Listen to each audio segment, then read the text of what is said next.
Bismillahirrahmanirrahim. Assalamualaikum warahmatullahi wabarakatuh. Waalaikumsalam warahmatullahi wabarakatuh. Nahmaduhu wa nusalli ala rasulillah Muhammad sallallahu alaihi wa a'udzu billahi minasyaitonir rajim. Bismillahirrahmanirrahim. Qul in kuntum tuhibbuna Allaha fattabi'uni yuhibbukum Allahu wa yaghfir lakum dhunubakum. Wa qala Nabi sallallahu alaihi wasallam as-salatu khairun min al-jannah. Assalatu wassalamu ala rasulillah sallallahu alaihi wasallam. Bapak Ibu yang kami banggakan oleh Allah Subhanahu wa taala, yang saya sayangi, saya hormati Bapak Ketua Konstitusi, Bapak tokoh agama ulama Masjid ini Mama Ibu Bandung, jemaah salat subuh yang dimuliakan Allah Subhanahu wa taala. Ini sebenarnya yang ada ini yang asik gitu. Sebagaimana mengerti itu tapi tidak ada juga kasih tahu. Alhamdulillah bersyukur kepada Allah Subhanahu wa taala, hari ini kita masih dibangunkan oleh Allah Subhanahu wa taala dari mati yang sementara. Kalau mau dicek Pak, siapa tadi diberi oleh namanya yang bilang alhamdulillahilladzi ahyana. Ada Pak tadi yang langsung baca doa. Ada Pak? Mudah-mudahan ada Pak ya. Jadi mulai langsung ambil buku. Alhamdulillahilladzi ahyana. Segala puji kepada Allah yang telah menghidupkan saya pada amal setelah kematian. Selalu salam kepada kita curahkan kepada Tuhan dan kita Nabi Muhammad sallallahu alaihi wasallam. Bapak yang berkenan Allah Subhanahu wa taala, ini dari posisi sebenarnya bukan ceramah. Kalau bilang ceramah nanti overlapping sama Ustaz. Cuma yang ini mau mengajak sedikit berpikir kerisauan tentang bagaimana hari ini keadaan kita. Alhamdulillah bahwa ketiga, kalau dihitung-hitung jumlah masjid dari pertama kali masuk sekolah di Jalan ini sudah masjid ke 25. Yang alhamdulillah dari masjid setiap subuh kami belajar memaafkan masjid. Innallaha ya'lamu masajidal jadi kalau Allah ya'lamu masajidallah jadi sebelum masjid sesungguhnya orang-orang yang dia mau suka memaafkan masjid, maka dia orang yang beriman kepada Allah dan beriman kepada hari. Nabi SAW sudah sebutkan, barang siapa yang kemudian barang siapa dia bolak-balik mondar-mandir hilir-hilir dari rumah ke rumah, dari rumah ke rumah ngajak orang masuk masjid, dia jalan dari rumah ke masjid, jalan dari masjid ke rumah, bolak-balik, maka sesungguhnya dia sebagai orang beriman. Kenapa Bapak Ibu judul utamanya orang beriman? Karena sejarah, fakta, apapun yang terjadi, yang akan bisa menyelesaikan semua masalah ini bukan beriman. Yang akan bisa menyelesaikan masalah di dunia dan di akhirat bukan beriman. Jangankan kok di dunia atau di akhirat, di dunia saja orang beriman bisa menyelesaikan masalah. Percaya? Kalau di akhirat nanti orang yang tidak beriman itu dia akan mengatakan, "Qala ya laitani kuntu turaba." Sesungguhnya Allah kami melihat kejadian hari kiamat ini timbang syarah segala macam lebih baik kami dijadikan debu saja. Jadi orang yang bisa yang beriman di akhirat akan selamat, selesai masalah ini. Begitu pun di dunia.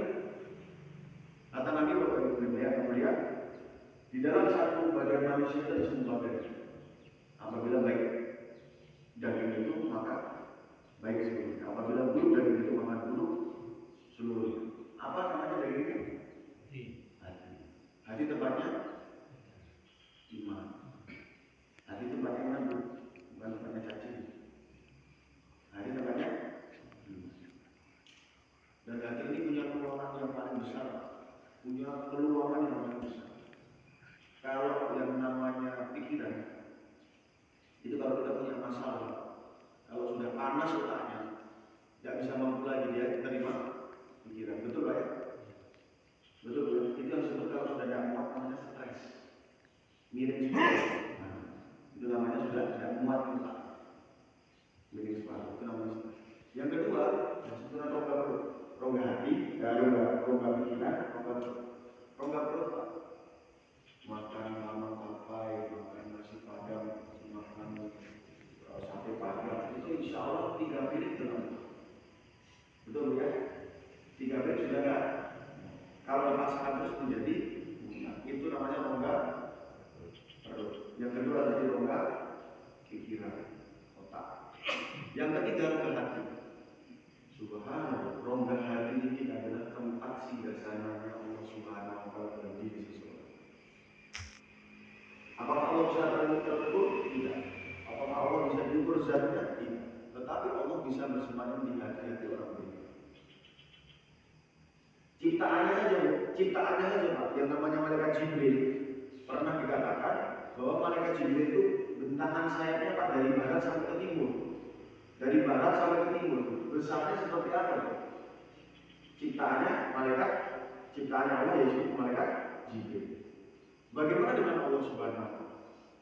Yang dikatakan satu lapis langit dengan lapis langit berikutnya, kan 7 lapis langit, kemudian ars, kemudian singgasananya Allah Subhanahu wa Ta'ala, kursi, ars singgasananya Allah Subhanahu wa Ta'ala. Satu lapis langit dengan satu lapis langit yang di atasnya itu ibarat seperti sebuah debu atau satu butir pasir di antara padang pasir. Satu langit dunia ke langit pertama, satu debu atau satu pasir, butir pasir dibandingkan dengan lautan pasir. Begitu terus sampai langit ke-7, sampai kursi, sampai pada arsy Allah. Bagaimana besarnya Allah? Tetapi Allah Subhanahu wa Ta'ala bisa berada di dalam hati orang beriman. Betul kan? Kabupaten yang baik terbangun atas nagari kecamatan yang baik. Nagari yang baik terbangun atas jorong yang baik. Jorong yang baik terbangun atas keluarga yang baik. Keluarga yang baik terbangun atas individu yang baik. Individu yang baik terbangun atas hati. Jadi kalau hati kita semuanya baik, iman kita baik, sempurna kepada Allah Subhanahu wa Ta'ala, maka akan membangun keluarga yang baik. Keluarga yang baik akan membangun menjadi sebuah jorong yang baik. Jorong yang baik akan membangun menjadi negara yang baik. Negara yang baik menjadi kecamatan yang baik. Kecamatan yang baik menjadi kabupaten yang baik. Kabupaten yang baik menjadi provinsi yang baik. Provinsi yang baik membangun menjadi negara yang baik. Jadi kalau mau negara yang baik atau negara yang buruk, jangan salahkan pimpinan, jangan salahkan presiden. Dibangun dari inilah yang dikerjakan oleh Nabi SAW. Nah sekarang bagaimana caranya membangun hati yang baik tadi? Kalau kita mau kalau Nabi SAW sebut masjid ini jantungnya kamu, kira-kira penyakit apa yang dia ini punya hubungan sama jantung? Kira-kira apa? Ada satu penyakit Pak, namanya stroke. Mohon maaf kalau bapak, ibu ada yang menderita begitu. Sebagai gambaran, jantung kalau bermasalah, pembuluh darah bermasalah, namanya penyakit stroke. Apakah kalau orang stroke, mohon maaf, bisa lari-lari di sebelum atau itu 1 jam itu lari itu? Susah. Betul ya? Apakah bisa makan nasi padang 1 hari 3 kali? Karena sakit. Nah Bapak yang mulia, kalau sekarang kita sebut masjid adalah jantungnya kamu. Apa jantungnya? Masjid. Apa darahnya? Darahnya Bapak? Jemaah. Darahnya. Apa pembuluh darahnya? Jalan-jalan yang Bapak lalui dari rumah ke masjid, masjid ke rumah, rumah ke rumah, mengajak tetangga ke masjid, kembali dari masjid, kembali lagi ke rumah. Itulah pembuluh darah. Sekarang Bapak Ibu hari ini coba kita lihat bagaimana kondisi kampung kita. Bagaimana Bu? Darahnya sedikit atau banyak? Pembuluh darahnya macet atau tidak? Maka Bapak Ibu lihat, jangan salahkan kalau mohon maaf, bukan kita menilai, kita sadari sama-sama. Apakah kondisi kampung kita dalam keadaan stroke? Ya, sepertinya di pintu itu ditulis masjid ini hanya untuk umur 40 tahun ke atas. Nah, cuma 1, cuma 2, nah 3 sama Ustaz. Betul Pak? Undangan. Ya Pak ya? Undangan.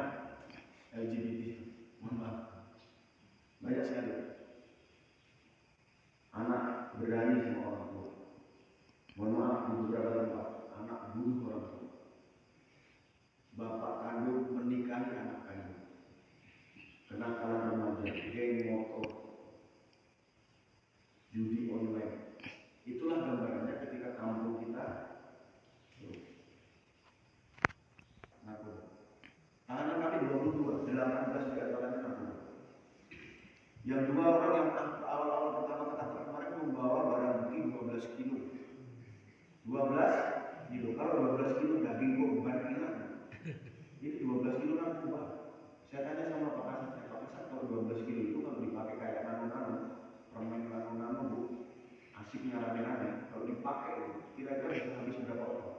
Pak, satu kota Batu Sangkar kena semua. Itu baru 2 orang. Ini yang ada di dalam tahanan ini 18, tambah 1 tadi malam 19. Ikhlas Bu? Pak, ikhlas Pak. Kalau kami Pak tangkap aja ya. Tapi belum ada pernah sejarahnya Pak, orang masuk ke dalam penjara, habis itu lulus jadi tobat. 2 orang yang tadi saya ceritakan Pak, di 2017 ditangkap dengan perkara yang sama. Jadi kalau masuk ke dalam penjara, Bapak Ibu sekalian, yang tadinya kucing jadi harimau, yang tadinya maling sendal jadi maling motor dia. Jadi tidak akan bisa menyelesaikan masalah. Maka kenapa tadi saya katakan bagaimana bangunan sebuah negara? Jadi kalau mau menyelesaikan masalah Kamtibmas adalah yang bisa siapa Pak? Orang-orang yang beriman. Jadi ya Pak ya. Kan itu masalahnya. Karena tidak sholat subuh, karena imannya tercampur dari sini, karena sudah tidak yakin sama Allah, akhirnya dia berani melakukan kejahatan. Inna sholata tanha anil fahsyai wal munkar. Karena tidak sholat, akhirnya dia berani fahsya dan munkar. Kan kuncinya di situ sebenarnya. Maka Nabi SAW selalu mengembalikan manusia ke masjid. Karena apa? Yang bisa memperbaiki manusia itu adalah yang membuat manusia, yang bikin manusia. Siapa Pak? Siapa Bu? Allah. Di mana tempatnya Allah? Baitullah. Selesai masalah. Maka kami Bapak Ibu yang mulia mengambil tajuk kembali ke surau kami. Nah, PR untuk bapak-bapak dan ibu yang ada di sini, bagaimana caranya Pak? Bagaimana caranya? Kalau azan berkumandang, sholatnya seperti sholat hari Jumat.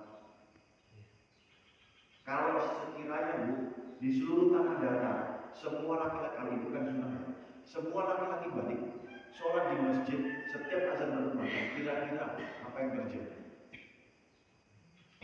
Ya Pak. Walau ahlal Qur'an wa taqaw la fatahna alaihim barakatim minas sama. Kalau salah ayatnya dikoreksi ya Ustaz. Bukan Ustaz sih. Tembakan.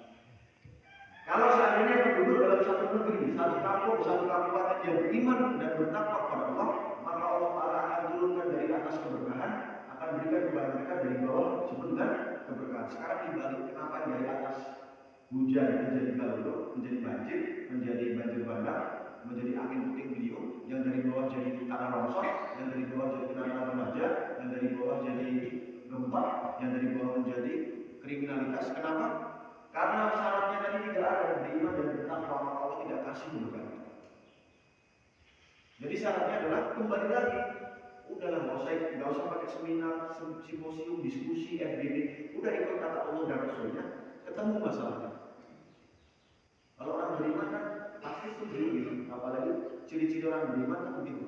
Kalau azan berkumandang masuk dalam masjid, termasuk orang paling beriman, pembuktiannya adalah ketika subuh datang ke masjid.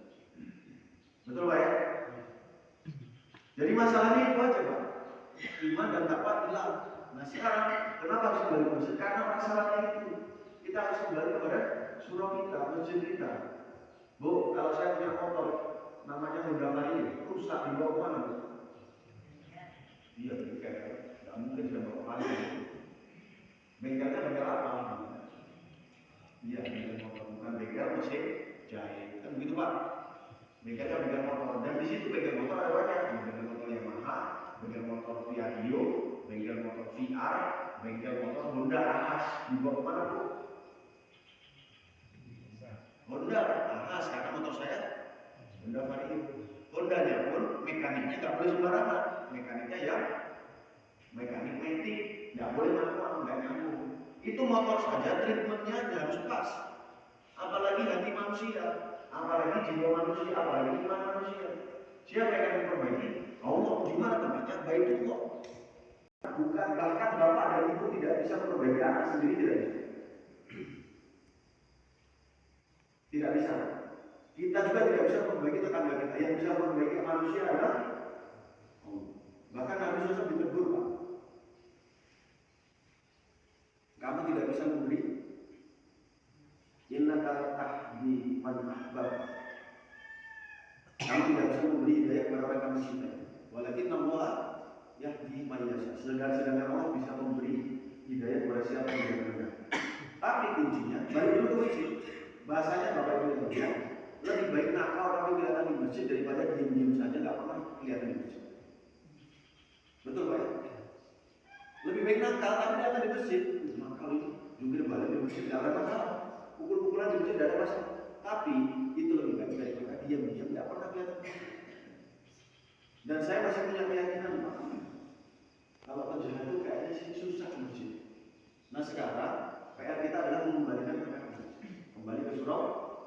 Maka Bapak yang mulia, ini sebuah kerja, sebuah pemikiran, sebuah kerisauan yang harus kita kerjakan sama-sama. Tidak mungkin dikerjakan cuma hanya ketua DKM, apalagi polisi Pak. Apalagi polisi ini polisinya cuma satu lagi aja di sini. Mereka punya musuh sendiri-sendiri. Karena ini tanggung jawab Bapak dan Ibu sekalian. Tanggung jawab Bapak dan Ibu sekalian bagaimana caranya membuat 100% laki-laki balik, terutama ibu sunat laki-laki balik seluruhnya ketika azan berkumandang masuk dalam masjid. Bapak Ibu dulu di sini, kemudian ada 5 orang menghadap kepada ketua masjid. Pak, saya mau minta izin. Saya tidak akan merusak masjid, saya tidak akan memecahin kaca, saya tidak akan membongkar tegel, saya tidak akan menurunkan atap, tidak akan menurunkan genteng. Saya mau minta izin memotong tiang masjid. Boleh Bu? Kenapa Pak? Memotong tiang masjid. Kenapa tidak boleh Pak? Kenapa? Kalau tiangnya terpotong maka ambruk. Emang ibu yang punya sendiri? Kok enggak boleh saya? Oh bukan.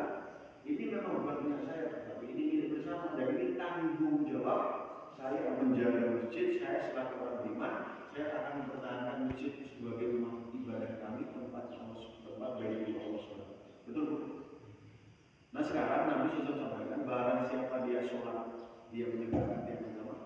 Barang siapa dia tidak sholat, merobohkan tiang. Berapa banyak kali ini orang mau merobohkan tiang agama?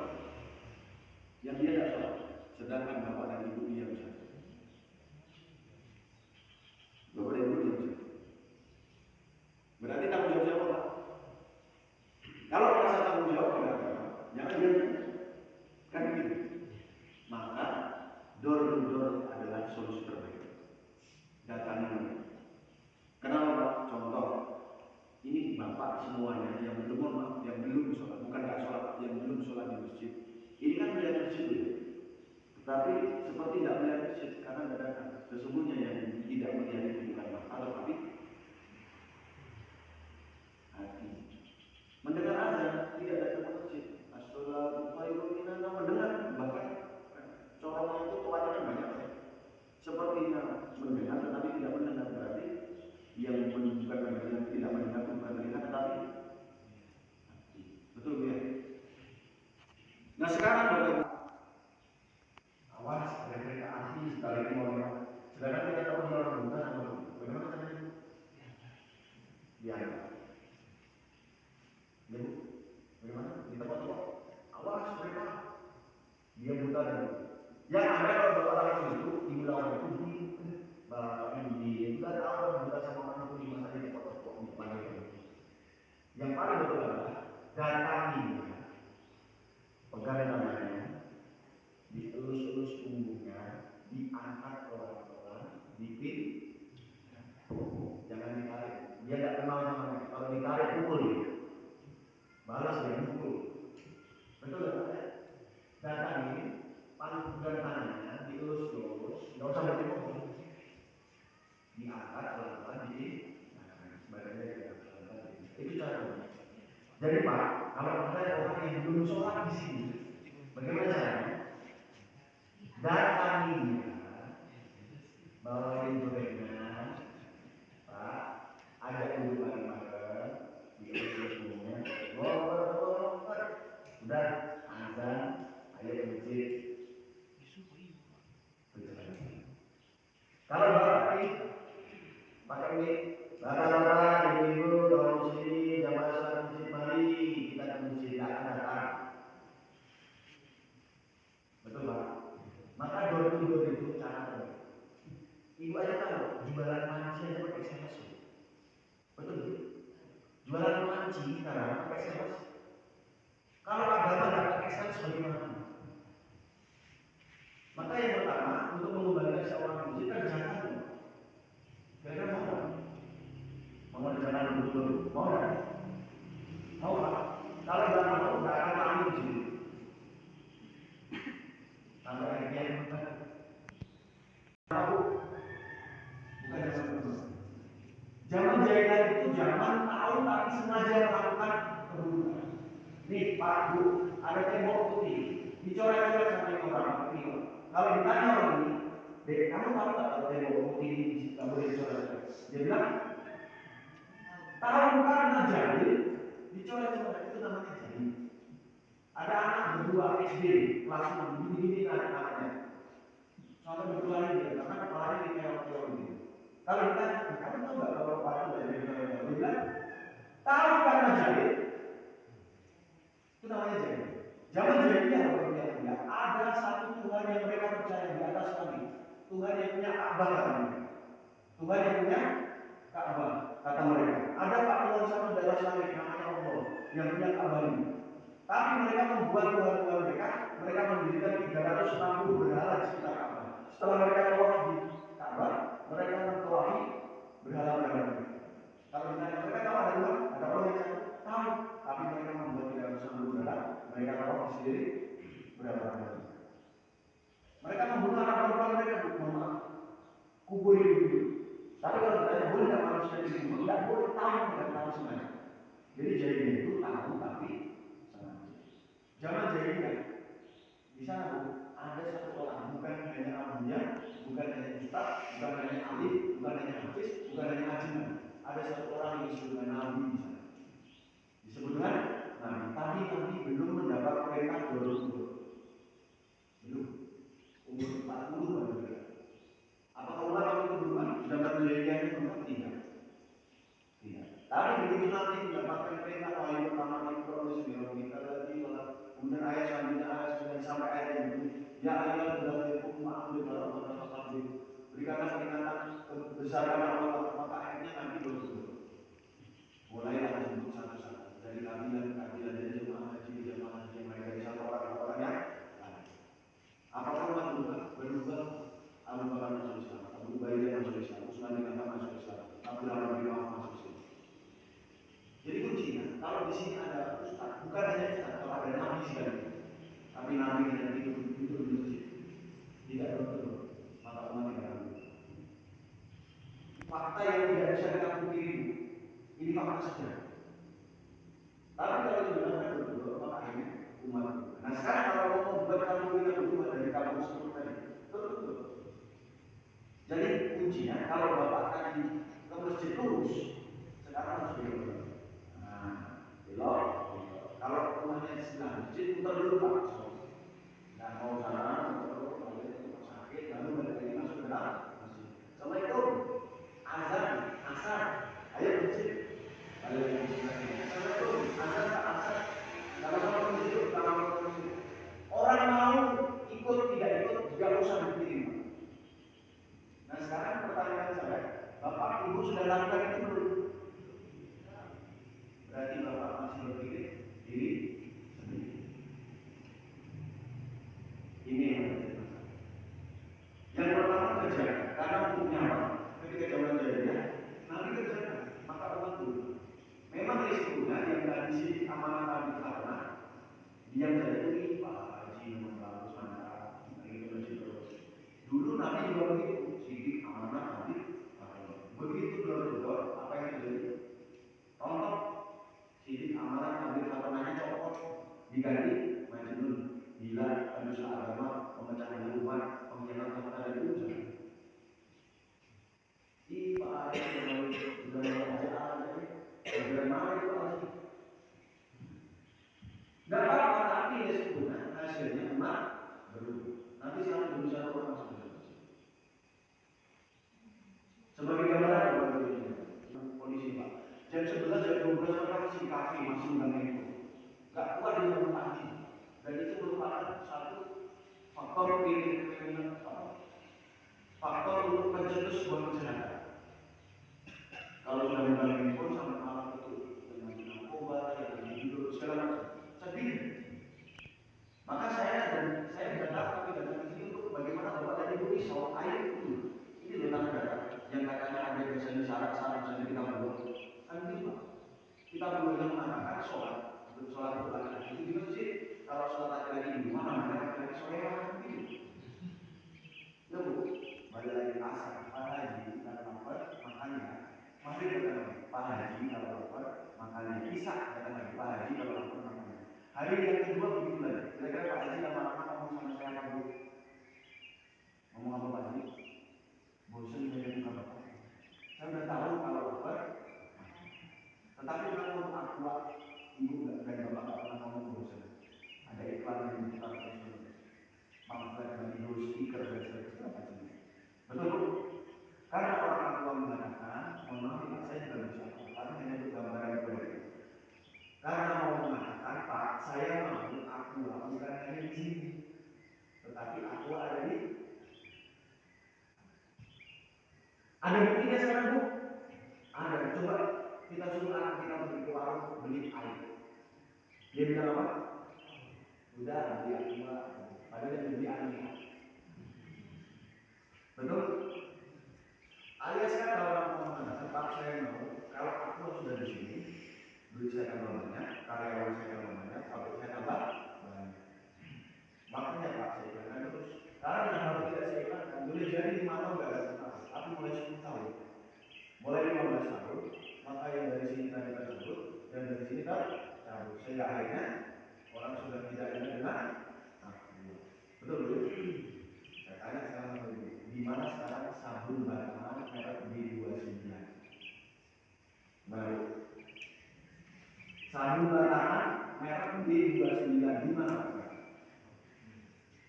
Bisa tahu tak? Ada sabun itu. Dulu, tapi kan tidak pernah ada wujudnya mungkin. Ibu tahu sabun batangan merek B29?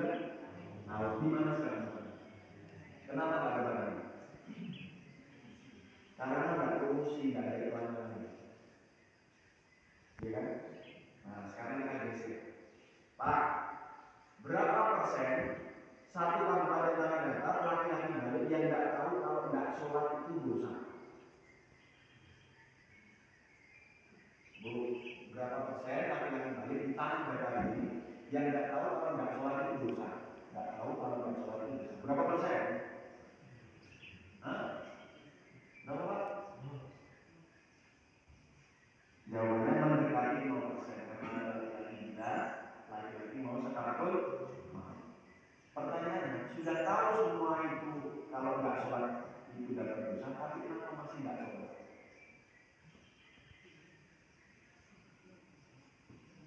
Hah? Apa Bu? Apa? Jangan bisik-bisik. Kurang.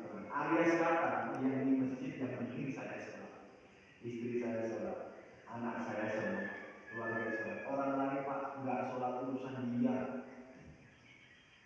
Maka lama-kelamaan sholat yang harusnya masuk dalam hati tersebut yang masuk dalam otak sehingga tidak penting sholat. Itu orang kafir agamanya bukan Islam, kaya-kaya aja. Itulah yang terjadi. Karena Bapak egois, kita semua egois, saya juga egois. Maka kuncinya dipikirkan Bapak kalau lulus belok ini.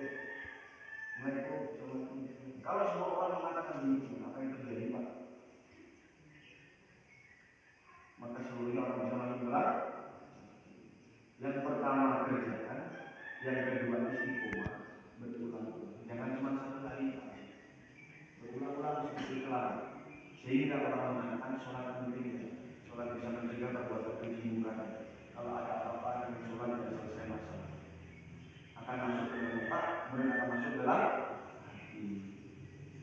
Yang kedua yang perlu saya sampaikan, bukan selamat, tetapi membuktikan bagaimana kita punya Islam. Nabi saja setiap hari Islam umatnya. Mohon maaf kalau Bapak secara pikir tidak sama dengan Nabi bahaya. Secara pikiran, keinginan tidak sama dengan Nabi bahaya. Bahaya betul. Oke, secara ibadah mungkin sama, tapi kalau secara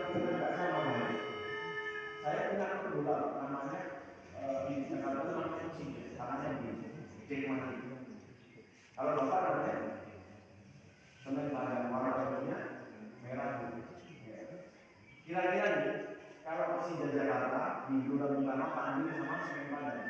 Persija Jakarta pakai baju oranye, Semen Padang pakai baju. Saya sebagai orang Jakarta teriaknya bagaimana hidup Persija, Bapak sebagai orang Padang teriaknya hidup Semen Padang. Kira-kira Pak kalau saya pakai baju oranye, teriaknya hidup Semen Padang, apa yang terjadi Pak? Insya Allah pulang nggak selamat Pak. Dikejar-kejar sambil dikatakan mengkhianat. Masa orang Jakarta kaosnya oranye tapi teriaknya hidup Semen Padang, atau dibalik? Saya bilang hidup Persija, hidup Jackmania, tapi baju saya tulisannya Semen Padang. Sama Pak, insya Allah bukan enggak. Itu masalah baju sama ucapan beda, mati Pak. Apalagi sekarang kalau kita ini berbeda risau dengan Nabi. Nabi dulu mau meninggal mengucapkan kata-kata umati as-sholah an-nisa. Berbeda ucapan dengan Nabi Pak. Nanti kalau ketemu sama Nabi di telaga Kausar, apa yang terjadi Pak? Loh ya Rasulullah, ini kan umat itu pada pensi pakai baju koko, bukan bajunya doang. Tapi pikirannya gak beda dengan saya. Hari-hari saya pikir umat, hari-hari saya risau umat, hari-hari saya nangis buat umat, hari-hari saya doa untuk umat saja. Gak jadi tahu Pak teman. Yang dulu. Maka ya, bagaimana kita kembali ke surah kami, kita hanya sudah dirotis. Ini kejadian Nabi yang akan mengembalikan umat ini pada kebaikan. Salam ya. Mungkin setelah ini kalau ada yang mau bertanya silakan. Seperti apa sekali lagi saya akan Ustaz. Sekali lagi kita ini hanya mau berpikir sama-sama bagaimana menyusun kita. Jadi targetnya kalau sekarang ada 1, 2, 3, 4, 5, 6, 7, 8, 20 bapak-bapak dan besok bapak-bapak aja dapat 20. Besoknya lagi. Kalau 20 berarti berapa? 20 tambah 20 kali 45 atau bapaknya ada 40. Kalau besok 40 berarti lusa jadi 80. Kalau besok 80 berarti besok hari Jumat ada 160. Tapi dengan cara kerjakan istiqomah dan jangan bikin meskipun nanti akan ada 2 penolakan. Bentuknya penolakan. Meskipun akan ada penolakan, tapi kalau kita bicara masih akan ada. Karena di zaman Nabi ada 4 abu terakhir. Di zaman Nabi ada 4 abu. Yang pertama Abu Bakar. Abu Bakar masuk Islam tanpa pikir. Hari ini tipe orang seperti Abu Bakar. Begitu dia Assalamualaikum. Hari azan kuliah. Mantap diingatkan. Ayo kita sama-sama dulu pakai sarung dulu. Berangkat sama-sama ke masjid. Yang kedua Abu Sufyan Pak. Masuk Islamnya belakangan. Ketika mendekati peristiwa Mekah. Mendekati peristiwa itu apa tipe orang Abu Sufyan dan ini? Dia lagi kerja. Bapak itu datang. Assalamualaikum. Udah azan. Ayo ke masjid. Sholat berjamaah. Ramaikan masjid. Tanggung Pak. Duluan kan? Dari masjid. Tanggung Pak. Duluan. Begitu kita sholat, begitu kita sholat. Dia di belakang. Tambah 1 Pak. Masuk. Sholatnya Mas. Itu Abu Sufyan. Yang nomor 3 Abu Thalib. Senang dengan Nabi, tetapi akhirnya tidak mau masuk Islam. Ada tipe orang Abu Thalib ada. Haji atau enggak atau udah masjid. Apa yang mantap? Pak Haji mantap. Putar-putar kampung memasukkan orang ke dalam masjid ini Pak pahalanya besar. Saya dukung kerjanya Pak. Cuma kalau keadaan saya titip salam aja sama Allah. Bapak aja ya. Jangan saya masih banyak tuh Pak yang lain Pak. Besok juga jangan datang saya. Saya di rumah aja. Titip salam aja. Dan itu Abu Thalib. Dan yang keempat Abu Jahal. Langsung dipulang. Bahkan mungkin Bapak tidak pilih. Tapi ada 2 lagi yang penting. Setidaknya kalau kita kerjakan akan ada Abu Bakar dan Abu Sufyan masuk dalam. Salam ya. Jadi saya titipkan, kami titipkan ini nanti Pak, kami sudah ada sampai 20. Tadi Bapak 25 masjid. Setiap 20 masjid kami akan bilang. Setiap sudah 20 masjid, 20 masjid kami bilang Pak, bagaimana Pak? Sudah dihitung belum kali Pak?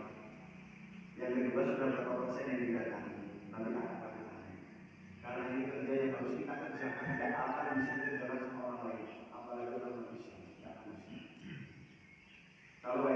gampang masyarakat ke sana masjid bagi dua, yang batas sana ikut masjid sana, yang batas sini ikut masjid sini. Sana masjid lagi, batas, dihitung berapa jumlah kakaknya, berapa jumlah kepala laki-laki baliknya, dihitung, ketemu Pak, berapa jumlah laki-laki balik di sini Pak? Alhamdulillah 1271. Sudah berapa persen Pak? Baru 100 orang yang tidak sini. Alhamdulillah. Nah sekarang sudah hitungan itu Pak? Itu harus dihitung supaya kalau dari itu kita nggak ngerti, nggak akan betul. Itu saja yang perlu kami sampaikan sedikit untuk menghubungkan kita sama-sama Pak, kita punya tanggung jawab Indonesia. Kita punya tanggung jawab Indonesia. Kalau kita kerjakan itu hasilnya apa untuk kita, diri kita dan keluarga kita akan diperbaiki oleh Allah Subhanahu wa Ta'ala. Diri kita dan keluarga kita akan diperbaiki oleh Allah Subhanahu wa Ta'ala. Ini kan bentuk dakwah yang ngajak aja Pak, jangan dipikir saja. Bapak cuma ngajak. Mari Bu masjid, mari Pak masjid. Apa bentuk ajakan? Bentuk ajakannya seperti protokolnya seperti orang azan. Orang azan itu hanya modal suara, modal satu seorang ini. Apa yang Allah berikan kemuliaan kepada dia, Allah akan langsung berikan derajat yang tinggi kepada dia. Contohnya apa? Tidak ada Pak orang azan habis itu keluar tidak sholat, tidak ada. Ada Pak? Orang azan habis itu tidak sholat langsung keluar, habis selesai azan keluar. Ada Pak? Kalau ada bocor halus. Yang kedua minimal dia sholat bersama takbirnya imam. Dan yang ketiga minimal dia sholat di satu rakaat. Nanti di hari kiamat orang akan panggil di mana tukang azan itu Pak yang lehernya tinggi Pak. Itu yang lehernya tinggi ya Allah. Itu tukang azan. Maka akan diberikan dulu.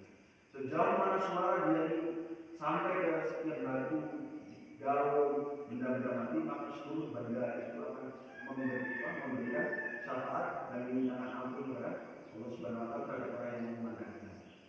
Itu Pak modalnya cuma satu seorang. Kita ke semua. Bagaimana kalau Bapak ini ngajarnya sampai turun lapangan, sampai di nanti belok-belok sampai ke Sandung.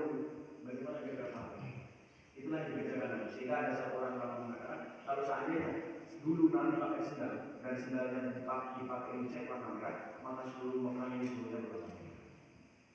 Nah itu sekarang kita kerjakan, kita ambil, kita pergi, kita maksud. Sehingga secara pikiran, secara bisa kita akan sama dengan baginda Nabi Muhammad SAW. Sehingga akhirnya seluruh laki manusia baik, sehingga kampung kita seluruhnya baik, sehingga orang baik, sehingga menjadi kampung yang madani, baladatul, barakatuh.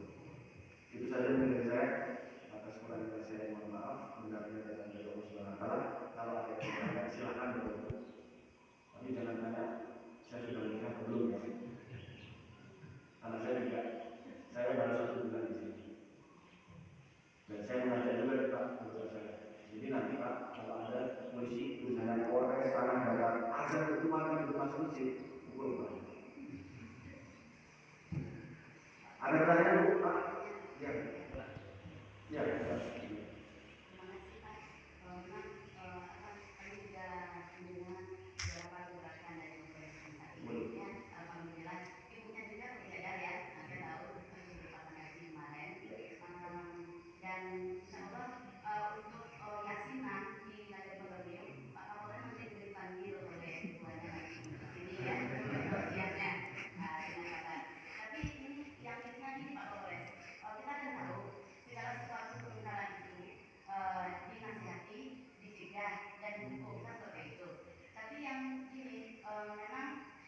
Sebagian di tempat kita ini ada anak sekolah yang kadang-kadang dia telat pergi sekolah, dia lupa bawa helm kan gitu ya, langsung ditilang kan gitu.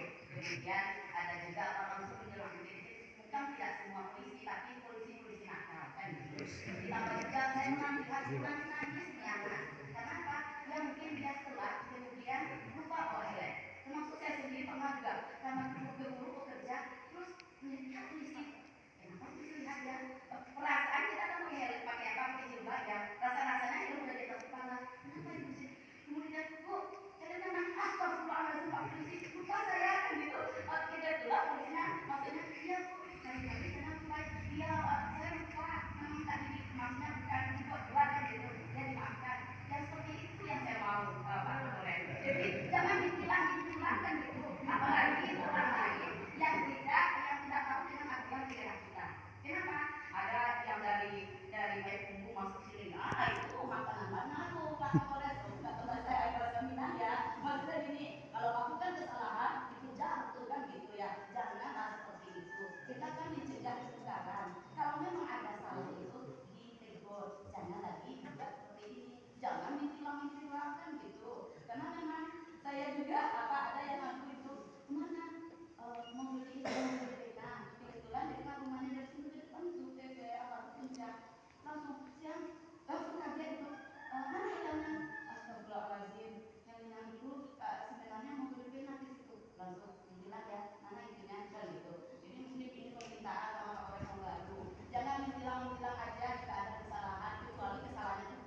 rumus ini. Jawab. Dulu yang lihat, Bapak lihat. Mohon maaf saya jawab secara teoritis dan secara praktis. Teoritis ya Pak, mohon dipahami. Polisi bukan aparat pembuat hukum. Polisi bukan aparat pembuat hukum, tapi polisi aparat penegak hukum. Jadi aturan itu bukan kami buat. Kalau ibu mau bilang, Pak kalau sekali jangan ditilang, silakan melayangkan ke Pemda. Karena bukan kami. Kami hanya mengatakan kalau tidak mentaati aturan maka akan ditilang. Meskipun kadang-kadang polisinya masih pakai hati, itu yang disebut dengan diskresi. Tapi ibu begini, mohon maaf, yang ibu saja tidak mikir keselamatan diri sendiri, kok saya yang disuruh mikir gitu.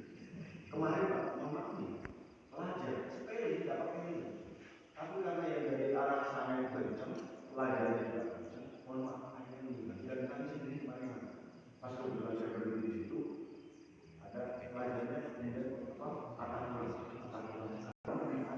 Jadi heran jangan taruh di mana-mana, taruh di motor. Begitu maksud saya, kalau saya berminta.